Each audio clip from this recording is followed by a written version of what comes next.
परीक्षित जी के बारे में सब बातें बताई। तत्पश्चात धीरे धीरे परीक्षित बड़े होने लगे। एक बार अर्जुन द्वारिका गए, लौट करके महीनों बाद आए और आकर के उन्होंने एक समाचार सुनाया। क्या? कि जिनकी कृपा से हम राज सिंहासन पर बैठे हैं, जिनकी कृपा से हस्तिनापुर पर राज्य कर रहे हैं, जिनकी कृपा से हमने महाभारत युद्ध जीता, भैया हमारे प्राण धन श्री कृष्ण अपनी लीला पूरी करके स्वधाम चले गए। और ये बात सुनते ही युधिष्ठिर अपने सिंहासन से खड़े हो गए, तुरंत अपना मुकुट उतार कर सिंहासन पर रख दिया। अर्जुन सच बताओ, ये सत्य है? बोले हाँ। ठाकुर जी लीला पूरी करके चले गए। और ये बात सुनते ही पांडवों ने परीक्षित को राज्य गद्दी पर बिठा दिया। कहते हैं कुंती भुआ ने तो उसी समय प्राण त्याग दिए जैसे ही सुना कि कृष्ण अपनी लीला पूरी करके चले गए। और पांचों पांडव द्रौपदी के साथ स्वर्गारोहण को प्रस्थान कर गए। राज सिंहासन पर अभी बाल अवस्था के परीक्षित बैठे हैं। धीरे धीरे परीक्षित बड़े हुए। ब्राह्मणों के आश्रय में रहकर के परीक्षित ने राजनीति सीखी। विवाह हुआ, जन्मेजय आदि पुत्र हुए। परीक्षित का राज्य बहुत सुंदर चल रहा था। लेकिन एक दिन परीक्षित जब भ्रमण को निकले तो क्या देखते हैं कि एक बैल के 3 पैर कटे हैं, चौथा पैर एक व्यक्ति काट रहा है। ये वृषभ ही धर्म है जिसके 3 पैर काट दिए हैं और चौथा पैर भी काटने का प्रयास जो कर रहा है, यही कलयुग है। सत्य, दान, दया और पवित्रता 4 पैरों पर धर्म खड़ा रहता है। दान, दया और पवित्रता 3 पैर धर्म के कट गए हैं। केवल एक सत्य पैर पर कलयुग में खड़ा है और कलयुग उसको भी काट रहा है। परीक्षित ने जैसे उस व्यक्ति को देखा, तलवार निकाल के मारने लगे, शरण में आ गया। बोले महाराज मुझे मत मारिए, मुझे मेरा परिचय तो समझ लीजिए, मैं कौन हूं। बोले कौन हो तुम? बोले मैं कलयुग हूं। परीक्षित बोले तुम कैसे आ गए? बोले मैं आज नहीं आया था, जिस दिन श्री कृष्ण धराधाम से अपनी लीला पूरी करके गए उसी दिन आ गया था मैं। उस दिन द्वापर विराम हो गया, मेरा प्रारंभ हो गया। इसका मतलब समझते हैं बंधु?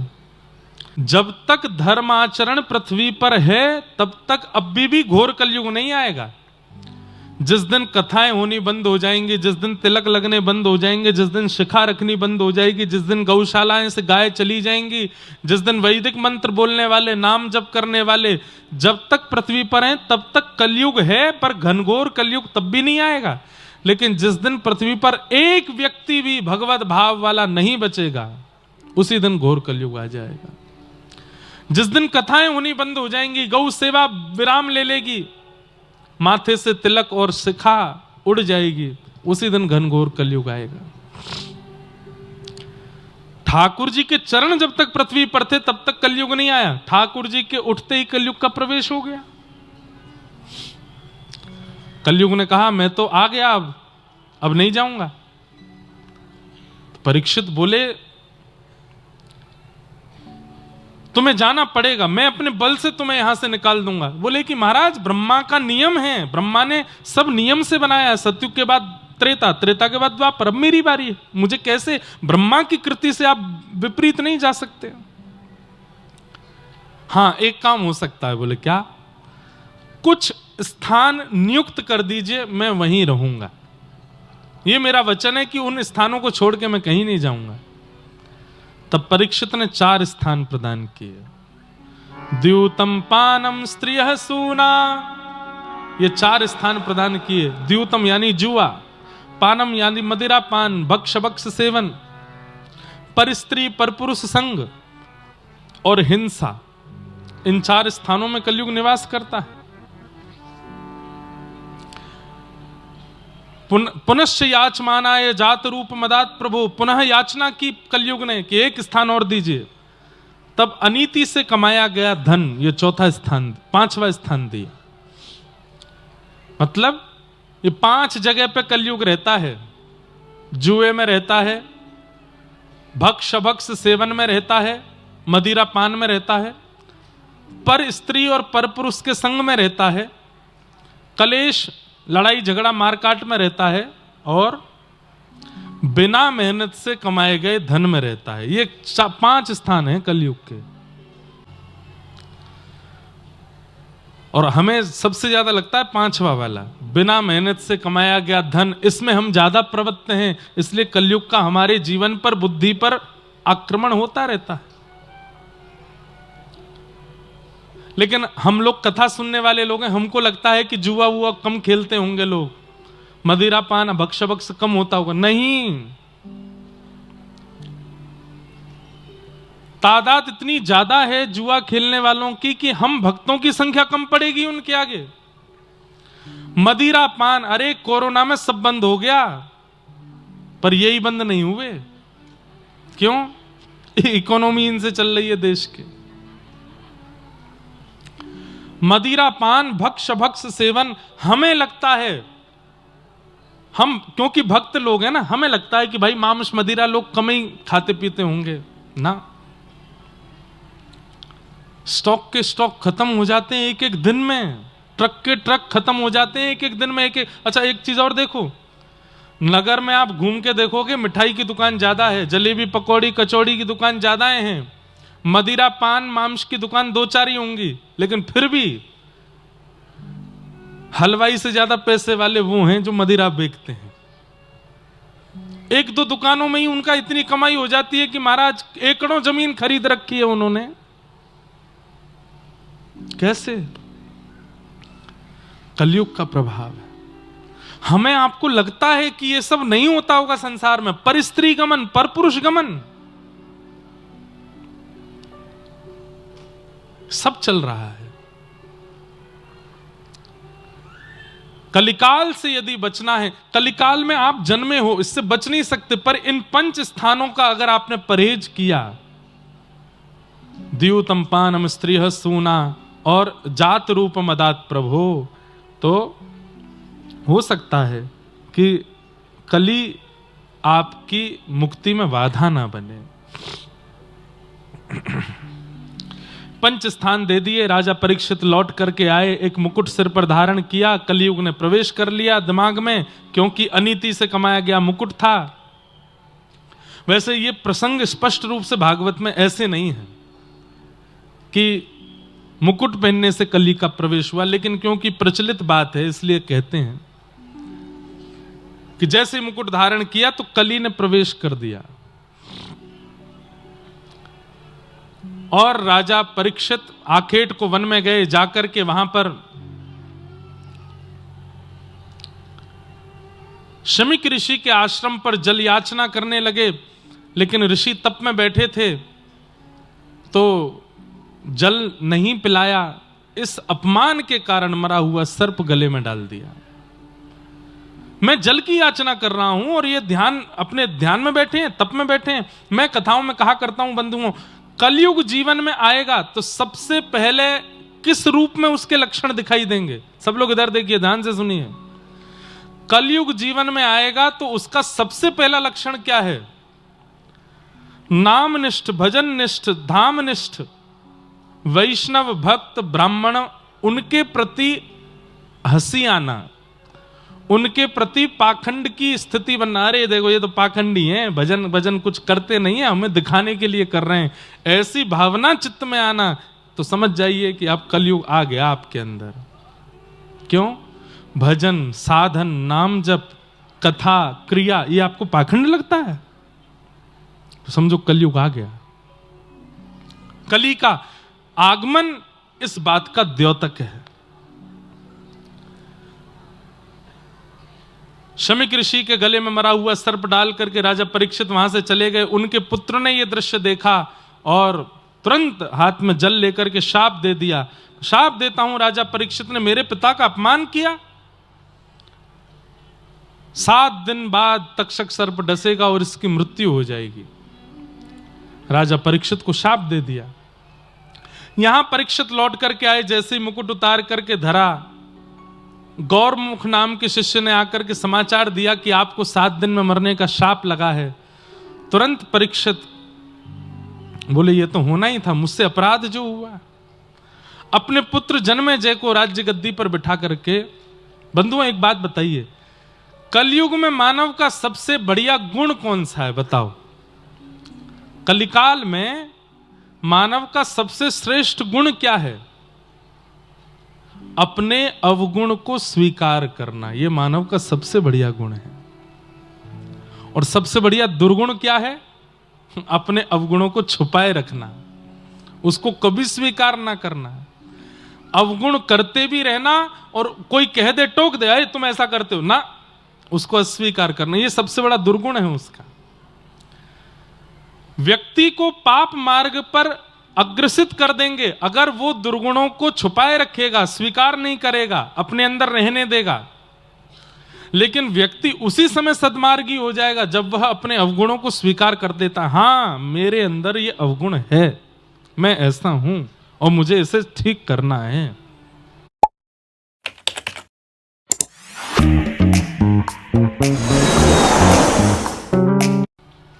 भाई, रोग, अब शरीर को कोई रोग लग गया, खांसी हो गई किसी को, अब 10 दिन 15 दिन 1 महीना 2 6 महीने से खांसी चल रही है, घर का कोई व्यक्ति कहे भाई तू बहुत खांसता है, इलाज करा। नहीं नहीं, ये तो ऐसे ठसका आ रहा है नहीं, अरे नहीं ऐसा कुछ नहीं है नहीं।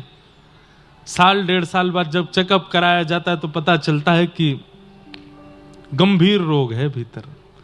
उसी समय स्वीकार कर लिया होता तो इसका इलाज भी हो जाता और मृत्यु को प्राप्त भी नहीं होता। ठीक वैसे ही हम सबके अंदर अवगुण होते हैं, काम का, क्रोध का, लोभ का, ईर्ष्या का, अवनिवेश का। लेकिन अगर हमें कोई टोक देता है तो हम उसको स्वीकार नहीं करते। हमसे कोई कहते भैया तुम थोड़े लालची लगते हो, हम तू होगा लालची, तेरे पिताजी होंगे लालची, तेरी माताजी होंगी लालची, मुझसे क्यों कहता है? नहीं स्वीकार किया। हाँ, कोई जानबूझ के कहे तो मत स्वीकार करो, पर आपको तो पता है ना कि आपके अवगुण क्या है। अवगुण का स्वीकारीकरण मानव का सबसे बड़ा गुण है, वही उसको सुधारता है। फिर वो स्वीकार कर ले कि हाँ मुझ में ये अवगुण है और मुझे ये ठीक करना है, उसी दिन से वो ठीक होना शुरू हो जाता है।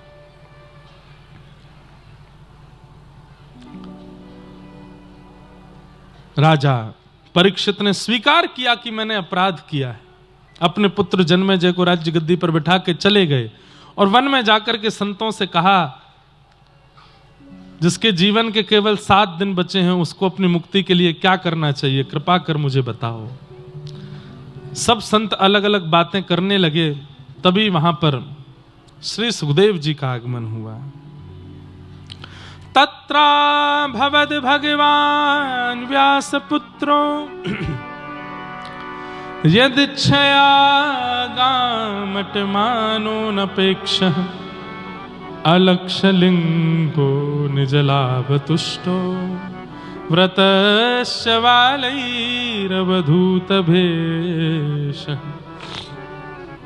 बोलो सुखदेव जी महाराज की जय। सुखदेव जी आए, आते ही व्यास मंच पर विराजमान हो गए। राजा परीक्षित ने चरणों में प्रणाम करते हुए कहा, महाराज अतः पृच्छामि संसद्धिम योगिनाम परमं गुरुम पुरुषस्य यत् कार्यम म्रियमाणस्य सर्वथा। कृपा करके मुझे बताइए मेरा उद्धार कैसे होगा, मेरा कल्याण कैसे होगा? मेरे जीवन के केवल 7 दिन बचे हैं। राजा परीक्षित ने कहा, 7 दिन में मुक्ति प्राप्त करने का उपाय बताइए। परीक्षित जी महाराज की बात सुनकर के शुकाचार्य जी बोलना प्रारंभ करते हैं। वरीयाने शते प्रश्न क्रतो लोक हितम नृप आत्मवेद सम्मतः पुंसाम श्रोतव्यादिषु यपर। राजन बहुत ध्यान से सुनिएगा। मुक्ति प्राप्त करने वाला व्यक्ति पुनः मुक्ति की याचना कर रहा है, यह सुनकर के मुझे आश्चर्य हो रहा है। कैसे? मैंने मुक्ति कब प्राप्त की? बोले भाई तुम पहले ऐसे बालक हो जिसने जन्म बाद में लिया है, ठाकुर जी का गर्भ में ही दर्शन कर लिया था। जब तुम्हारी मां के गर्भ को नष्ट करने के लिए अश्वत्थामा ने ब्रह्मास्त्र छोड़ा तो भगवान तुम्हारी मां के गर्भ में तुमको रक्षा करने के लिए आए थे। तुम जानते हो इस बात को? बोले जी, ठाकुर जी ने अपनी चक्रा नाम की गदा घुमाई थी। मेरे को स्मरण में नहीं है, मैंने देखा नहीं, पर मैंने सुना है कि ठाकुर जी ने रक्षा की। तो सोचो जिसने जन्म से पहले ही भगवान का गर्भ में दर्शन कर लिया हो, उसको मुक्ति की आवश्यकता क्या है? मुक्ति किसको मिलती है? जिसने एक बार भी भगवान का साक्षात्कार जीवन में किया हो, जिसने एक बार भी ठाकुर जी का अनुसंधान किया हो, जिसकी दृष्टि एक बार भी ठाकुर जी को देख चुकी हो, उसको मुक्ति निश्चित है। तुम्हें मुक्ति की इच्छा क्यों है? तुम तो पहले से ही मुक्त हो, और तुम फिर अब यह कह रहे हो कि मेरी मुक्ति कैसे होगी, कृपा कर मुझे बताओ। मुझे ये बात समझ नहीं आ रही है। लोक हित के लिए यह प्रश्न अच्छा है कि बाकी लोगों अपने लिए अगर यह प्रश्न कर रहे हो तो यह प्रश्न उचित नहीं है। तो मैं क्या प्रश्न करूं? बोले तुम मुक्ति तो प्राप्त करने ही वाले हो, तुम तो यह प्रश्न करो कि नाथ मैं भक्ति कैसे प्राप्त करूं, मुझे भक्ति कैसे मिले। तो परीक्षित ने कहा कि मुक्ति और भक्ति में अंतर क्या है? बोले मुक्ति का मतलब मृत्यु के बाद भगवत दर्शन, और भक्ति का मतलब जीते जी भगवत दर्शन। मुक्ति तो तुमको मिलने ही वाली है, वैकुंठ तो तुम जाने ही वाले हो, ठाकुर जी तुमको स्वीकार कर ही चुके हैं। लेकिन सौभाग्य तुम्हारा तब होगा जब ठाकुर जी नीचे आए तुम्हारे लिए, ये तुम्हारा सौभाग्य होगा। भक्ति मांगो, मुक्ति नहीं। मुक्ति तो तुम्हें प्राप्त हो ही चुकी है।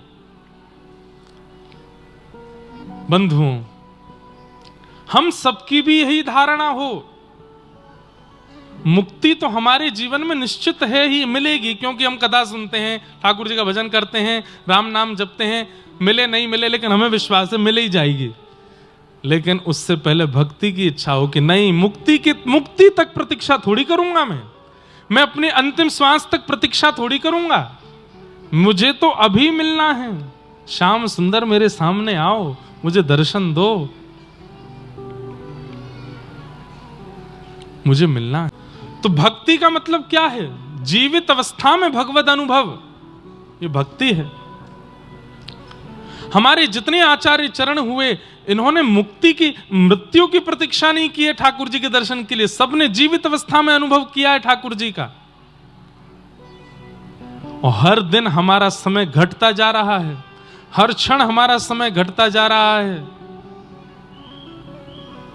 इसलिए हर क्षण ये चिंता प्रकट कर दो, अगला क्षण भी गया, 1 घंटे और चले गए मेरे जीवन के, 4 घंटे, 1 दिन चला गया मेरे जीवन का, 1 वर्ष चला गया। कब मिलेंगे श्याम सुंदर? कब मिलेंगे?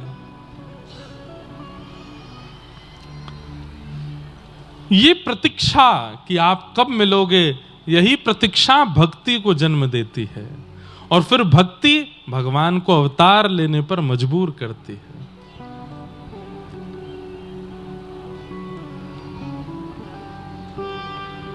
राधिका किशोरी संग रमण तुम्हारा, मुझको दिखा दो कभी ऐसा नजारा। राधिका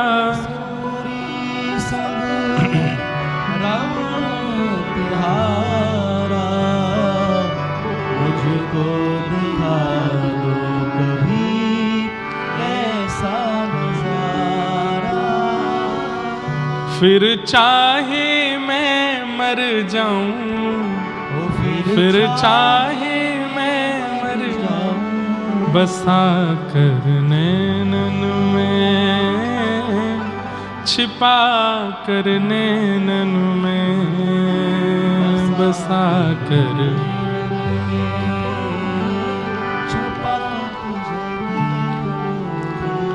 हमारा केवल यही भाव है नाथ, मुक्ति दीजिएगा नहीं दीजिएगा आपकी इच्छा पर निर्भर करता है, पर जब तक हम जीवित हैं, हमारी जीवित अवस्था में हमारे कर्म स्वभाव इतने पवित्र शुद्ध हो जाएं कि उसके प्रभाव से आपका एक बार तो साक्षात्कार हमको हो जाए, एक बार तो आपका दर्शन हमको हो जाए, एक बार तो हम आपका अनुभव कर लें नाथ।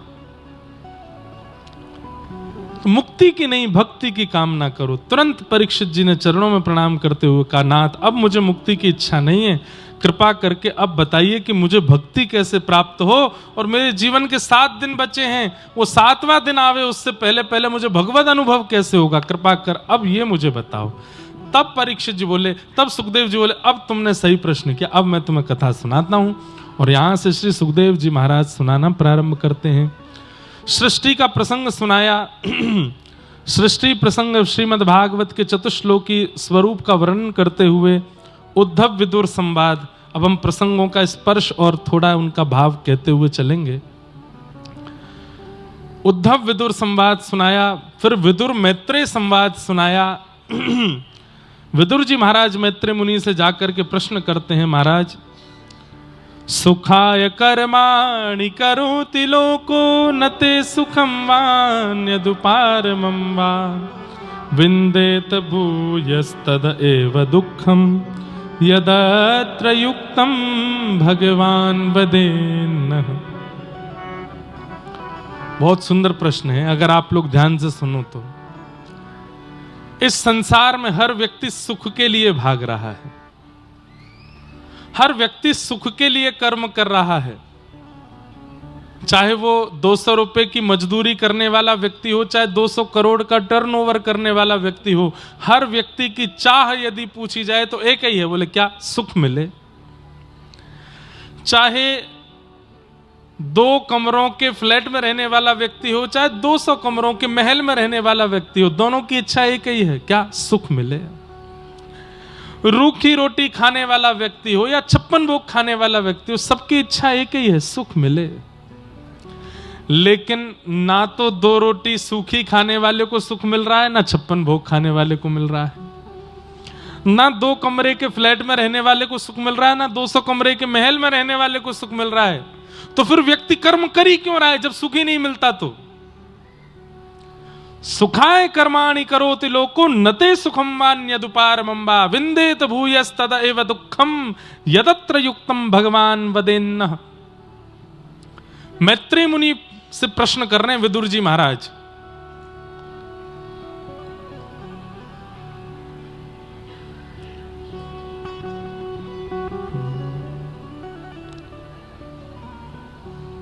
सुबह से शाम तक बोझ ढोता हुआ, हमारी स्थिति कैसी है? सुबह से शाम तक बोझ ढोता हुआ, सुबह से शाम तक बोझ ढोता हुआ,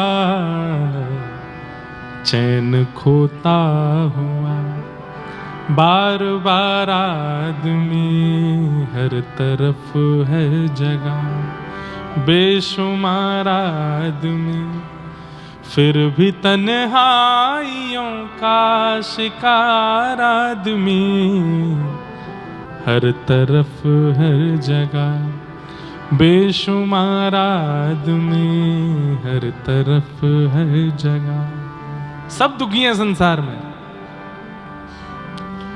सब मेहनत कर रहे हैं, लेकिन फिर भी सुख नहीं मिल रहा किसी को भी। तो ये प्रश्न है हमारा कि जब इतनी मेहनत करने के बाद भी सुख नहीं मिलता तो हम कर्म करते ही क्यों हैं? हमें कर्म करने की आवश्यकता ही क्यों है? आप लोग अपने जीवन को थोड़ा सा रिवर्स करके देखिए एक बार। जब स्कूल में थे तो क्या लगता था? बोले 12th पास हो जाए फिर तो मेरी मौज ही मौज है। 12th पास करने के बाद कॉलेज आ गया, अब कॉलेज में लग रहा है बस ग्रेजुएशन हो जाए फिर तो मेरी मौज ही मौज है। ग्रेजुएशन हो गई, अब जॉब लग जाए फिर तो मेरी मौज ही मौज है।